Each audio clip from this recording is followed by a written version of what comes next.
It is Heritage Days once again here at Mayo Clinic, and we're again kicking off a week-long series of Heritage Highlight videos. Joining me is Renee Ziemer, the manager of Mayo Clinic's History and Heritage program. Thanks for coming back, Renee. Thank you for asking me to. And as is tradition with this first video, we're going to chat a little bit about this year's feature film, which is called An Adventure in Medicine, the story of the Mayo Brothers. And Renee, no better way to start this conversation by in this environment, which is Dr. Charlie's office, correct? Correct. Show us around a little bit here. What can people see? Yes, so Dr. Charlie's office is in the Plummer building on the 3rd floor in the historical suite. And you will see a photograph of Dr. Charlie at a gay 90s party in the ballroom at Mayowood. And he's dressed up as Jack Dempsey's trainer. Jack Dempsey was a boxer and was a good friend of Dr. Charlie. And around the image in the matting is his assistants had all signed it. So it's really kind of a memorable piece in his office. And it's a nice reference to Dr. Charlie kind of being the more lighthearted one of the two brothers, right? I mean, he enjoyed a good joke and some goofiness. He had a great sense of humor and, just a real friendly type of personality. Yes. And he was also a great family man, right? As we see with all these photos here. Correct, yes. Above the bookcase here, you'll see images of his 2 sons and 4 daughters. And yes, they were all very close. And another thing I'd like to point out is there's no fun like work was Dr. Charlie's motto. And we can all say that every day, can't we? All the time, yes. And speaking of work, though, so we're looking at his desk, right?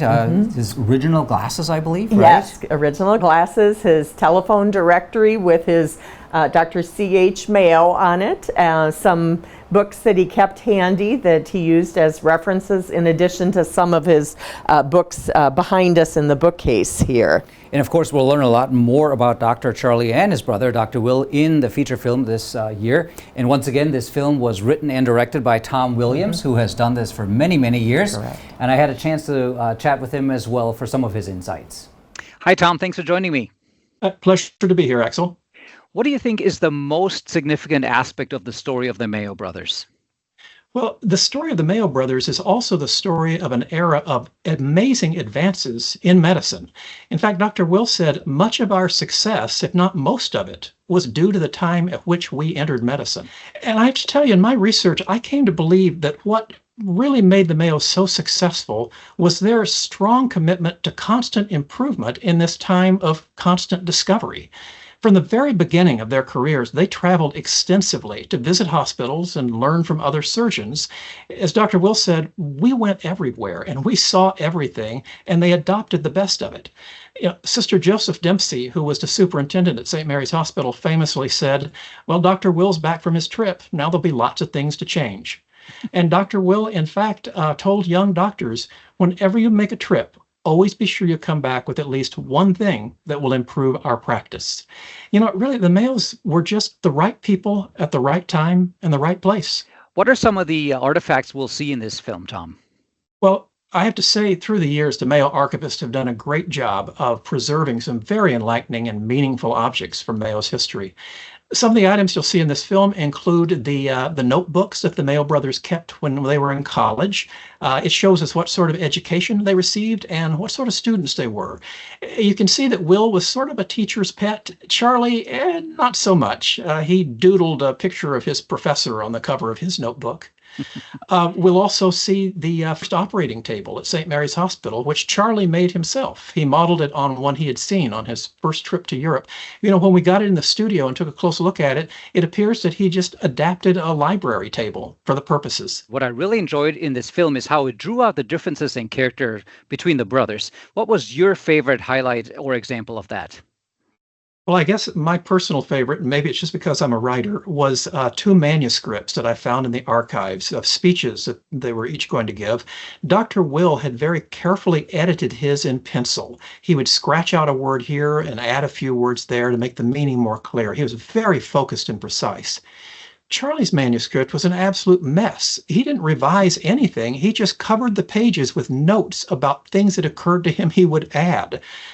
His notes included words like false teeth, Paul Revere, Napoleon's viscera. I have no idea what any of that was the relevance of any of that was, but I'm sure he wound it together somehow.